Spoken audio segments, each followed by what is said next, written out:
I'm joined by John Ghazvinian, Iran-US historian and JCPOA expert. Thank you so much for joining me on the show, John.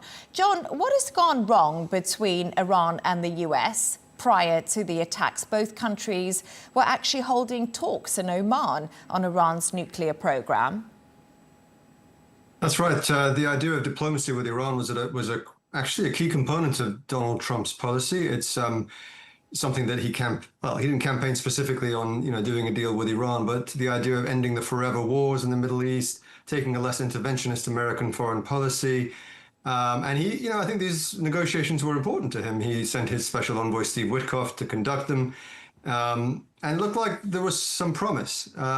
But of course, as we've seen so many times with these negotiations, the United States and Iran are not the only actors that have a stake in this or feel they have a stake in this. The Israelis have often been on the sidelines trying to derail these kinds of negotiations.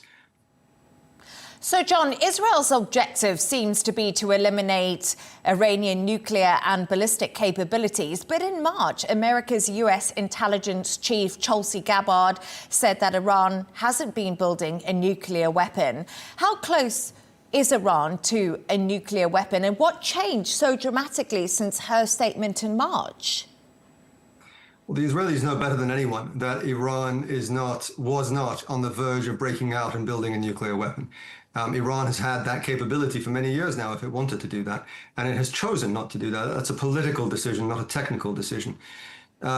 The fact is that this is another in a series of Israeli operations launched by Prime Minister Netanyahu that doesn't have a clear objective, or rather has a shifting objective that is sometimes difficult to pin down and sometimes tends to blow with the prevailing winds. Supposedly, this is to knock out Iran's nuclear capability. And yet, the Israelis are also making a lot of noise about regime change and about uprooting the Ayatollahs and all this kind of stuff, and encouraging the Iranian people to rise up. So, the reality is, for the Israelis, this is, I think, was an opportunistic moment. They didn't want to see the United States making serious progress towards peace with Iran. And they recognize that Iran has been severely weakened in the past year and a half. And I think they chose their moment to deal it a significant blow, if not exactly a fatal blow yet. Without US military intervention, does Iran have the military hardware to eliminate have the military hardware to eliminate Iran's nuclear and ballistic capabilities? So I think in a nutshell, does the US now have to get involved? It's not even clear that the United States can permanently and decisively eliminate Iran's nuclear program. It can go a lot further than the Israelis because, of course, it has the so-called bunker buster bomb that can destroy the deeply buried Fordo enrichment facility. But the essence of your question is exactly the question we should all be asking ourselves. Is the United States now going to join the Israelis? That, to me, is the biggest fork in the road that we've had in a very long time. It is clear, I think, that if Donald Trump decides that he's going to weigh in that way, all kinds of things will be unleashed that we simply cannot predict. And yet there is a flip side to it. And there is an optimistic scenario, which is that Donald Trump decides not to join the Israeli operation. Why do I say optimistic? Because I think that creates a situation where the Israelis know that there's a limit to how much damage they can actually do to Iran's nuclear program. The Iranians end up on the ropes.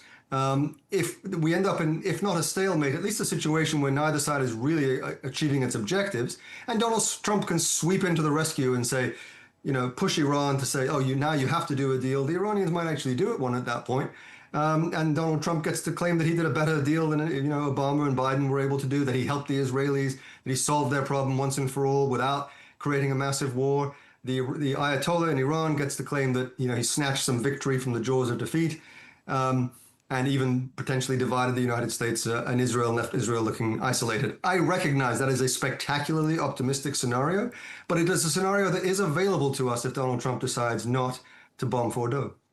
And it appears that the MAGA base in the US is actually split on what Trump should do regarding the situation in Iran. Should he be more of a diplomat right now if we're looking at optimism? Because history hasn't been kind to George Bush's decision to enter Iraq in 2003. This is an active debate that's taking place right now within Donald Trump's circle of support. Yes, there are people, including his own National Security Advisor, Tulsi Gabbard, including one of his largest media cheerleaders, Tucker Carlson, and others, and even in the vice president to some degree. And of course, the president himself, who I think are reluctant to get drawn into large, ambitious, sort of neoconservative style, George W. Bush era type, regime change, nation building, deep kind of operations in the Middle East.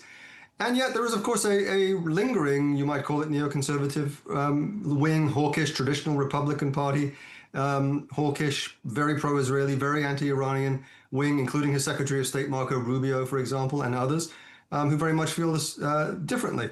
Which party ends up prevailing over the president is something that no one knows. I'm not even sure the president knows ultimately what he's going to do. John Ghazvinian, Iran US historian and JCPOA expert. A pleasure to have you on the show. I've also been following what Tucker Carlson's been saying. Thank you so much.